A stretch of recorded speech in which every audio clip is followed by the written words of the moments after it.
আমাকে তুমি ছেড়ে দাও, আমাকে আমার মায়ের কাছে যেতে দাও। তোকে আমি কোথাও যেতে দেব না। তোকে অনেক কষ্ট করে চুরি করেছি, তুই এখন আমার বাড়িতে থাকবি।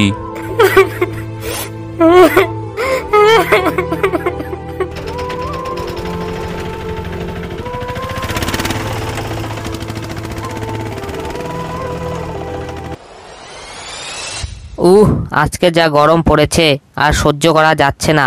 একটা অটো পেলেই বাড়িতে গিয়ে আগে এসির হাওয়া খাবো। ওই তো একটা অটো আসছে। এই অটো থামো। কোথায় যাবেন শিয়াল ভাই? এই তো আমি গোপালপুর গ্রামে যাব, আমাকে তাড়াতাড়ি নিয়ে চলো। কি বললেন, গোপালপুর গ্রামে যাবেন? আমি ওখানে নিয়ে যেতে পারবো না। কেন ভাই, নিয়ে যেতে পারবেন না?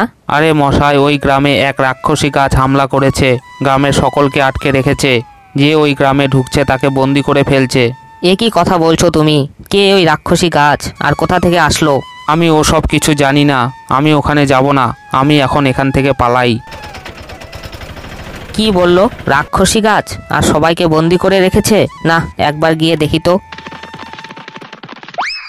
সত্যিই তো সকলকে বন্দি করে রেখেছে, কিন্তু ইনি তো জীবনদানের দেবী, কোনো রাক্ষসী নন। হে জীবনদানের দেবী, বিশ্বময়ী জগতের অক্সিজেনের সঞ্চালনী, আপনার এ হনো আচরণের কারণ কি?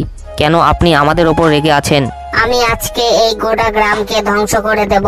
তোমরা আমাকে অনেক কষ্ট দিয়েছো, তাই আমি সকলকে আজীবন বন্দি করে রাখবো। হে জীবনদানের দেবী, আমাদের ওপর একটু দয়া করুন, আপনার দয়া তো আমরা বেঁচে আছি। না, এবার আর কোনো দয়া করব না। তোমাদের অনেক সুযোগ দিয়েছি, তোমরা সমস্ত সীমা অতিক্রম করে ফেলেছো। তোমাদের অনেক সাহস হয়েছে, তাই তোমরা আমার ছেলেকে চুরি করেছো। কি বললেন বনদেবী? আপনার ছেলে চুরি হয়েছে, কিন্তু আমরা চুরি করিনি। না, আমি জানি তোমরাই চুরি করেছো। আজকে যদি আমার ছেলেকে না পাই, তাহলে আমি গোটা গ্রামকে ধ্বংস করে দেব। হে জীবনদানের দেবী, এমনটা করবেন না, আমি আপনার ছেলেকে খুঁজে আনবো।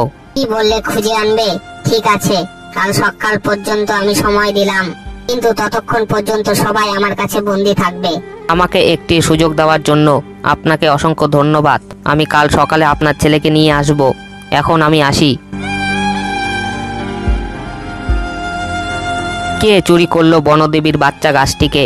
আমি তো কিছুই বুঝতে পারছি না। কার এত বড় স্পর্ধা হলো যে বনদেবীর বাচ্চাটিকে চুরি করলো? এই দেখো বাবা, আমি তোমার জন্য জীবন্ত গাছ নিয়ে এসেছি। তোমার আর শ্বাস নিতে অসুবিধা হবে না, তুমি তাড়াতাড়ি সুস্থ হয়ে উঠবে। এখান থেকে চুরি করেছিল বাচ্চা গাছটিকে। চারিদিকে ভালো করে দেখি, যদি কোনো কিছু চিহ্ন বা প্রমাণ পাওয়া যায়।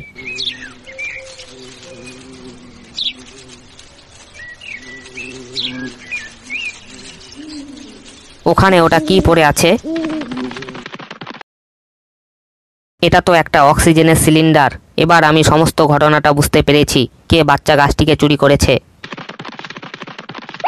আমার মনে হয় এখানেই আছে বাচ্চা গাছটি, কারণ একমাত্র বাঘ মশাইয়ের বাচ্চারই সতেজ অক্সিজেনের দরকার। এই তো বাঘ মশাই মনে হয় বাইরে যাচ্ছে, একবার ভেতর থেকে দেখে আসি। আমি একদম সঠিক ভেবেছিলাম, এই তো বাচ্চা গাছটিকে এখানে বন্দি করে রেখেছে। বাঘ মশাই চলে আসার আগেই এই বাচ্চা গাছটিকে নিয়ে এখান থেকে পালাই। বনদেবী, আমি আপনার ছেলেকে খুঁজে নিয়ে এসেছি। সত্যিই তো তুমি খুঁজে এনেছো, তোমাকে অসংখ্য ধন্যবাদ। চলো এখন বাড়িতে যাই। বনদেবী, আমাকে একটু সাহায্য করবেন? আপনার সাহায্য আমার একান্ত দরকার। হ্যাঁ হ্যাঁ, অবশ্যই করব। তুমি বলো, তোমার কি সাহায্য চাই?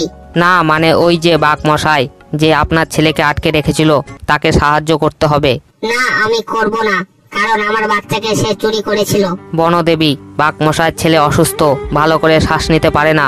আর একটা কথা আপনি ভেবে দেখেন, আপনার মতো বাঘ মশাইও তার ছেলের জন্য এসব কিছু করেছে। আপনি তাকে ক্ষমা করে দিন। আচ্ছা ঠিক আছে, আমি এখান থেকে চলে যাওয়ার পর তার ছেলে ভালো হয়ে যাবে। বাবা বাবা, ওঠো, দেখো আমি ভালো হয়ে গেছি। হ্যাঁ রে, সত্যি তো ভালো হয়ে গেছিস। বনদেবী, আমাকে তুমি ক্ষমা করে দিও, আমার ভুল হয়ে গেছে। আমি আর এমন ভুল কখনো করব না।